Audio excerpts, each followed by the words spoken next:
Israel Palestine പോരാട്ടം അതിൻ്റെ എല്ലാ മര്യാദകളും ലംഘിച്ച് തുടരുകയാണ്. 1948 ഇസ്രായേൽ സ്ഥാപിതമായതിനു ശേഷം കണ്ട ഏറ്റവും രക്തരൂക്ഷിതവും ദൈർഘ്യമേറിയതുമായ പോരാട്ടമായി ഇസ്രായേൽ ഗാസ സംഘർഷം മാറുകയാണ്. ആഘോഷങ്ങളില്ലാത്ത റമദാൻ ദിനത്തിൽ ഗാസയിലെമ്പാടും മുഴങ്ങിയത് ഇസ്രായേൽ വ്യോമാക്രമണമായിരുന്നു. ഗാസ സിറ്റിയിലെ ഷാദി അഭയാർത്ഥി ക്യാമ്പിന് നേരെ ഇസ്രായേൽ നടത്തിയ ആക്രമണത്തിൽ ഹമാസ് തലവൻ ഇസ്മായിൽ ഹനിയയുടെ 3 മക്കളും 3 കൊച്ചുമക്കളും കൊല്ലപ്പെട്ടു. 7 വർഷമായി ഹമാസ് തലവനായ ഹനിയ ഖത്തറിലാണ്.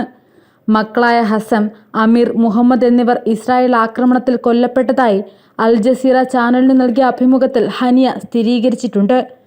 രക്തസാക്ഷികളുടെ ത്യാഗത്തിൽ നിന്നും പരിക്കേറ്റവരുടെ വേദനയിൽ നിന്നും നാടിൻ്റെ സ്വാതന്ത്ര്യത്തിനായുള്ള പ്രതീക്ഷ കെട്ടിപ്പടുക്കുമെന്ന് ഇസ്മായിൽ ഹനിയ പറഞ്ഞു. കഴിഞ്ഞ 24 മണിക്കൂറിനിടെയുണ്ടായ ഇസ്രായേൽ ആക്രമണങ്ങളിൽ 122 പേരാണ് ഗാസയിൽ കൊല്ലപ്പെട്ടത്. 56 പേർക്ക് പരിക്കേറ്റു.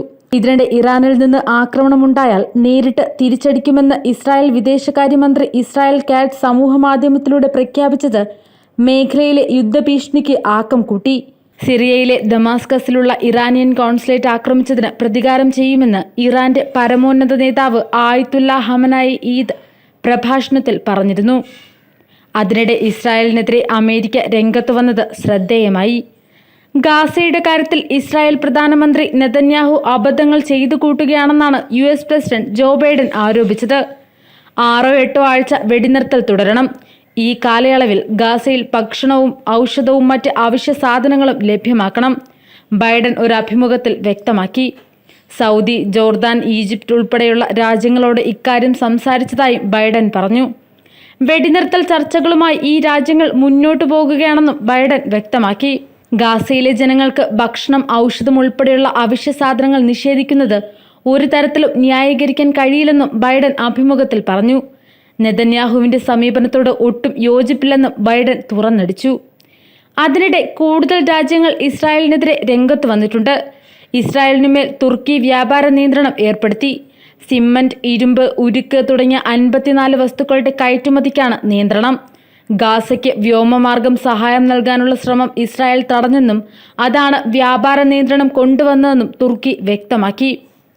ഇസ്രായേൽ വെടിനിർത്തൽ പ്രഖ്യാപിക്കുകയും ഗാസയിലേക്ക് തടസ്സമില്ലാതെ ജീവകാരുണ്യ സഹായം എത്തിക്കാനുള്ള വഴി തുറക്കുകയും ചെയ്യും വരെ നിയന്ത്രണങ്ങൾ തുടരുമെന്നും തുർക്കി അറിയിച്ചു.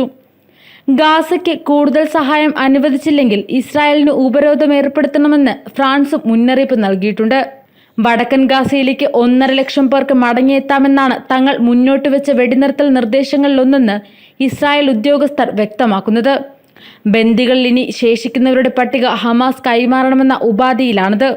ഇസ്രായേൽ തടസ്സം നിൽക്കുന്നത് മൂലം ഗാസയിൽ ആവശ്യത്തിന് സഹായ വിതരണം നടക്കുന്നില്ലെന്ന ആരോപണങ്ങൾക്കിടെ ഐക്യരാഷ്ട്ര സംഘടനയെ കുറ്റപ്പെടുത്തി ഇസ്രായേൽ സൈനിക വിഭാഗം രംഗത്തെത്തുകയും ചെയ്തിട്ടുണ്ട്. സ്വന്തം പ്രശ്നങ്ങൾ മറച്ചുവെക്കാൻ ഭക്ഷണ വിതരണ വാഹനങ്ങളുടെ എണ്ണം UN മനഃപൂർവ്വം കുറച്ചു കാണിക്കുകയാണെന്നാണ് ഇസ്രായേലിന്റെ ആരോപണം.